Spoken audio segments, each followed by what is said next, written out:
Hi guys, I'm just coming to you today to give you some more tips on how to manage at this time. There's been a few changes over the past week again. We are now probably more self-isolating because Boris Johnson has asked us to only travel where it's essential. So for a lot of us, that will mean that there has been a change in our routine, and often with a change in routine comes an increase in our stress levels. So today I'd like to talk a little bit about how you can get a new and healthy routine. So the first thing to think about is the overall structure of your day. So you get a piece of paper and you think about how do you want to structure your day, making sure that you're getting a good balance.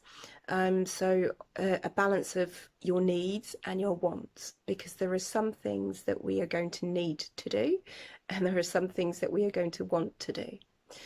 So just really thinking about that balance. And also, if you're working from home, the work-life balance is going to be important. Or if you're looking after your kids, then the kind of a balance of time that you spend caring for others and time that you spend caring for yourself will need to be looked at.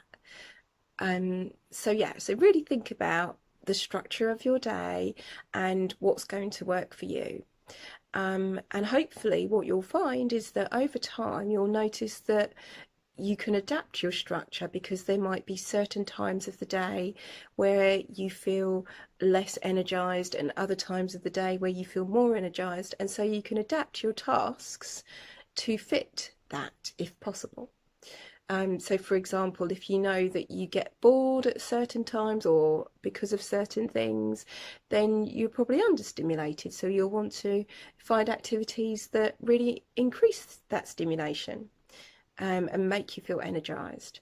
On the other hand, if you are feeling overwhelmed at certain times of the day, or at some point or during some activities, then you know that actually you're going to need to have less stimulating activity, so things that make you feel a bit calmer. So making sure that you factor that balance into your day. The next thing that you want to do is factor in your basic needs. So making sure that throughout the day you're meeting your basic needs, because really that's the foundation of good health.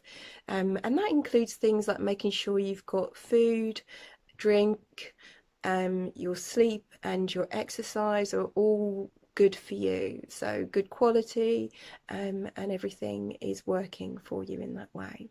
So it's not always easy, because again in this time we have to adapt. So for example, we can't go out and do our exercise as much. We can only go out once a day, so it's us being creative about how to work with that.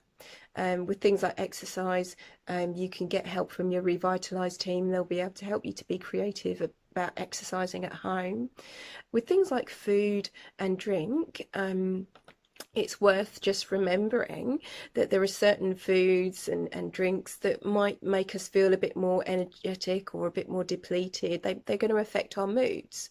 So in particular, things like caffeine will make us feel more anxious. So if we're already feeling quite stressed and anxious, probably we might want to try and cut down on that, because the last thing we want is to feel more anxious. And if we can control the amount of caffeine that we're having, then that's a really good way in.